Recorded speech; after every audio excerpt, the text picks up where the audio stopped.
This is a list of 14 events or things that the Vampire Lestat didn't revisit or didn't fully cover that left us with 1,000 questions. Number 1, and the most important of them all, the trial. In the book, it is a huge plot twist that Lestat did not willingly participate in the trial that the Théâtre des Vampires made for Louis and Claudia. The interview with the vampire book makes you believe that Lestat was there willingly and that he blamed Claudia for his murder attempt. But then when you read the Vampire Lestat, you find out that Lestat went to Paris without knowing that Louis and Claudia were there. He went to Paris to look for Armand because he needed Armand's help. He was asking for Armand's blood so he can fully recover from his wounds. But Armand, of course, knowing that Louis and Claudia were Lestat's fledglings, took advantage of Lestat because he was in a weakened state. Not only did not give Armand his blood, but he also kidnapped Lestat, starved him for several days, which is some sort of torture for vampires. And then, because Lestat had a weakened mental state, he puppeteered Lestat to say that Claudia was the actual responsible for his murder attempt. Because Armand wanted Louis for himself and Armand needed to get rid of Claudia. So he used Lestat to do that. And season 2 of Interview with a Vampire gave us some hints about this, because we see Lestat drifting off, he goes off script, he has like some bruise marks on his wrist, he has dark circles under his eyes. In rehearsals, he told Armand, "You have no idea of Claudia's strength." So he didn't seem completely willing to just kill his daughter. And so I was expecting for this season to actually show us that Lestat was not a fully and willing participant of this trial, that somehow Armand also puppeteered Lestat into doing that part, into participating in that big play they set up for the trial. But the trial was not revisited and it was barely mentioned, because the only thing we get from the trial is when Lestat told Armand that it was not just a performance, but an actual trial with actual death sentences. And yes, I understand they didn't have enough budget to rebuild the set for the stage and to, revisit the trial, but they could have at least addressed it. When Lestat was talking with Armand on the bus, they could have addressed what happened at the trial. Lestat could have told Armand, yeah, like that time when you manipulated me into, killing my own daughter. Or even with Lestat and Sam, when they were at the studio, Sam was part of the trial. So Lestat could have told Sam that, hey, yeah, so are you going to make me do this album the same way your coven leader made me kill my daughter all of those years ago? But no, they didn't really address the trial and it feels incomplete. So yeah, it's a shame they didn't revisit the trial or address it in any way, because it doesn't make sense for Lestat to have been there willingly. For Lestat to have been planning Louis and Claudia's death. Like, did he even love Claudia? This season showed us that he truly loved Claudia. But if he was on the trial willingly trying to kill her, then that love doesn't make any sense. Even that vampire love doesn't make any sense, because if you love someone, you don't want that person to die, even if that person wronged you. So I don't understand. This brings me to the train scene, which was addressed but not fully covered. In season 3, we first learned through Lestat that he did not say some of those awful things to Claudia on the train. He was offended by it. And then, through actually Claudia, through her ghost, we learned that she manipulated Louis into thinking that Lestat threatened her, that if she didn't return with him, he would do something worse than what Bruce did to her. So yeah, we got some clarification regarding that scene. But the scene still happened. Lestat still went to that train to bring Claudia back. And in order to bring Claudia back, he had to threaten her in some ways, because Claudia wouldn't have returned without a real reason to return. In the last episode of this season, we also find out that Lestat did kill the train officer and beheaded him. So he did go to that train and threaten Claudia to come back with him. What did Lestat actually say to Claudia? That's one of the questions that I think should have been addressed. Like, yeah, okay, we know it. Lestat didn't threaten Claudia with something worse than Bruce did to her. But what did Lestat tell Claudia? Because she returned for a reason, and we weren't given an explanation of why she returned. So I also think this was a scene that needed more time to be explained, and also brings a lot of questions about Lestat's actual love for Claudia, because they showed us Lestat did love her. But with this stuff from the trial and the train scene, you actually start questioning Lestat's love for her.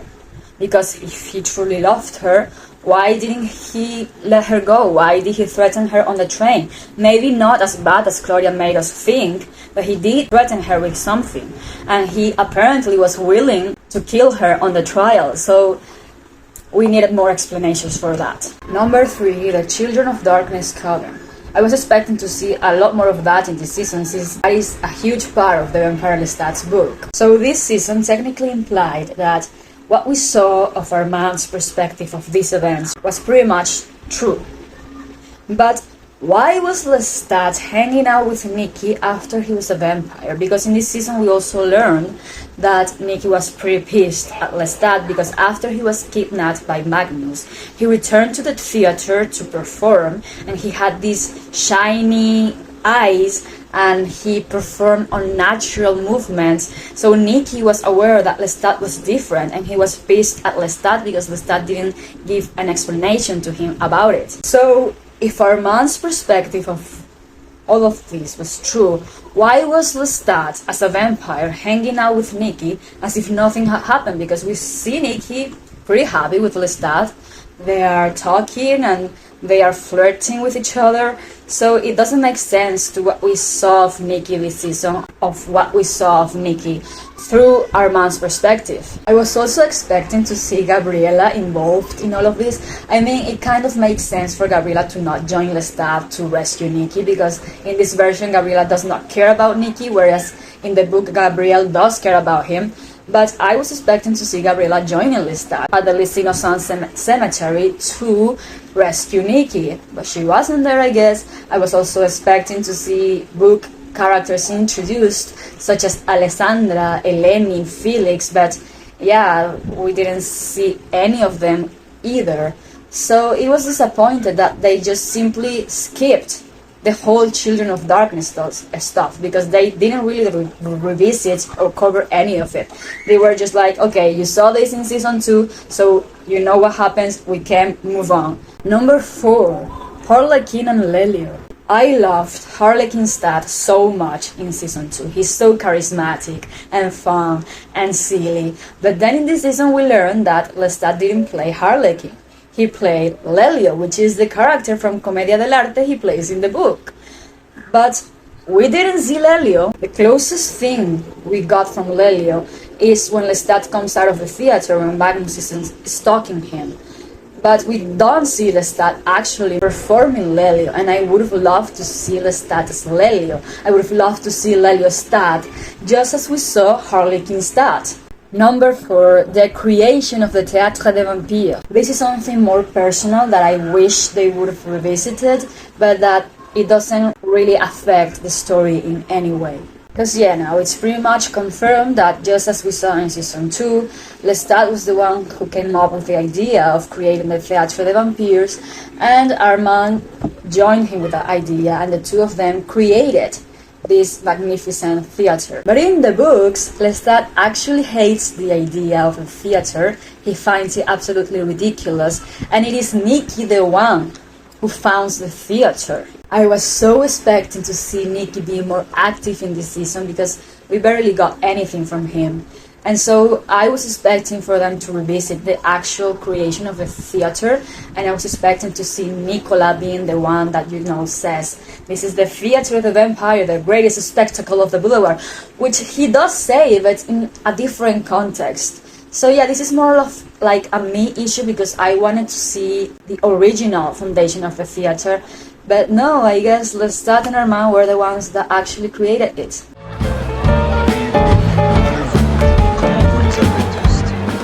Seul l'impossible peut faire l'impossible. I don't know much what you're saying, but it sure sounds nice. Only the impossible can do the impossible. Miss Lily, Bonsoir, monsieur. Remember that phrase? When season 1 aired, we Nikki fans were excited because we were like, this is the phrase that Nikki tells Lestat when he gives him the cloak, and we were losing our minds because Lestat was talking about Nikki with Miss Lily. So ever since season 1 dropped, I was expecting to hear this phrase from Nikki's lips. But the phrase wasn't brought up at all. And so what was the point of Lestat telling that phrase to Miss Lily in the first episode of this series if they were just gonna ignore it in the future? In the books, Nikki says this quote to Lestat when he gives him the cloak. And okay, in the show, Nikki doesn't actually give him the cloak, but I was expecting to hear it from Nikki when they meet in Paris. I mean, this is such a cool phrase that shows how much Nicola and Lestat connected as young adults because they related in so many aspects of their lives. And it was completely skipped over. I really was expecting to hear that phrase, but we didn't get it either. Number 7. When did Lestat compose For a Young Violinist? I assume he composed that piece after Nikki's death, when he was with Akasha, because in this season Lestat established that he began his musical journey when he spent those 10 years with Akasha. The thing is that in season 2, during the trial, Lestat said that he buried himself under the earth carrying that music box that has that song.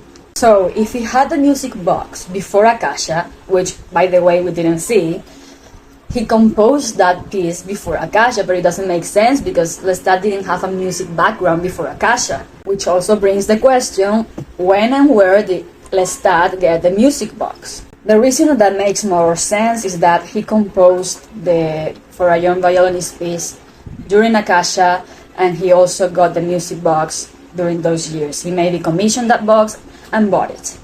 But again, there's stuff that don't add up because again, in season 2, he said he buried himself with the music box. And you could say, well, yeah, but we haven't seen Lestat's version of the trial. Exactly. We haven't seen Lestat's version of the trial. So basically, everything we saw from the trial can be true. And so it doesn't make sense for Lestat to bury himself with the music box because we didn't see it here. And it just confuses me so much. I was also expecting to see Nikki and Lestat playing this together with piano and violin. But yeah, sadly we didn't get that. But at least we got a brief version of that piece when Lestat and Nikki are talking that is also immediately cut in the same way Nicola and Lestat's sex scene is cut. Isn't that fun? Number 9. If Marius didn't forbid Lestat to share vampiric knowledge, why did Lestat withdraw so much information from Louis and Claudia? Because in the book, Marius shares a lot of information about vampire knowledge to Lestat. He tells Lestat about the origins of Akasha, about how all of vampires are connected to her, and why it's important to keep her safe. And he threatens Lestat by telling him that if he shares that knowledge with someone else, he will have to kill Lestat in order to protect Akasha, which was an empty threat because when Lestat actually shared that knowledge through his song, as a rock star, Marius did not kill Lestat because Marius loves Lestat. And this is the main reason why Lestat doesn't tell Louis and Claudia pretty much anything about vampires, because he has like Marius's words inside of him and he's trying to be careful and he's trying to not share something he shouldn't. But then here Marius doesn't tell Lestat anything, like he just hires him for the job of the keeper of those who must be kept and then returns and fires him because Lestat was a failure at the job. But Marius doesn't tell anything to Lestat about Akasha's origin, about why it's important to keep her safe. Marius doesn't share anything with Lestat in the show. So why did Lestat withdraw so much information from Louis and Claudia? I mean, I think Lestat is just much more of an asshole in the show than he is in the book. Number 10 is also something that I personally would have wanted to see, but that actually doesn't affect the story in any way. And that is no new version of Come to Me. Come to Me is this beautiful song Lestat wrote for Louis in season 1. and I was so expecting to see a new version for that song in this season, because you know Lestat is this rock star persona and he composed all of these amazing songs. So I was expecting for Lestat to make a new version of Come to Me and to directly dedicate it to Louis. But alas, we didn't get that. Lestat does sing a little bit of the song after the rehearsal for the final concert in episode 6. But no, we didn't get a revamped version for Come to Me, and that is such a shame. Number 11, Louis's new powers. In his interview with Daniel, Louis told Daniel that he couldn't fly, he didn't have the cloud gift. But in here we saw him levitating when he's attacking the Fang Gang house. I mean, you could say it was more of a jump, but you know, in order to be a jump, you need to have some impulse before jumping. And Louis simply elevates himself, he simply flies. So it doesn't seem like a jump to me. Also, Louis is now able to freeze people the same way Armand and Lestat are able to do that. And it's weird because Louis never mentioned that he was able to do that. So I think these are new powers for him. And in what time did he get them? Because Louis drank Armand's blood a lot of times and still he didn't have those powers. So this brings me to my number 12, which is Louis and Lemuel, because I think Lemuel is a much more powerful vampire than we think. My theory is that Lemuel is actually Seth, Akasha's son, because he looks similar to Enkyo's statue. So if Louis had drank from Lemuel, and Lemuel is this ancient vampire, he could have gotten those powers from Lemuel.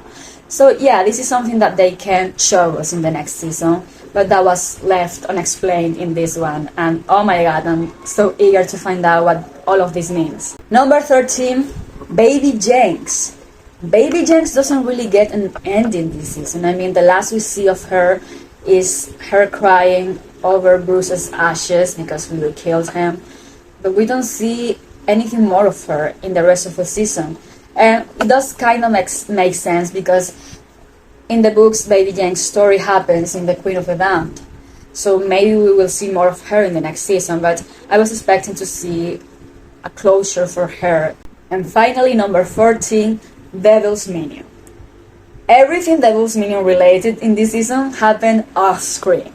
Like, yeah, Armand told us about his talking years with Daniel, and that it was the love he had for Daniel that prevented him to see what Daniel was actually plotting during the interview.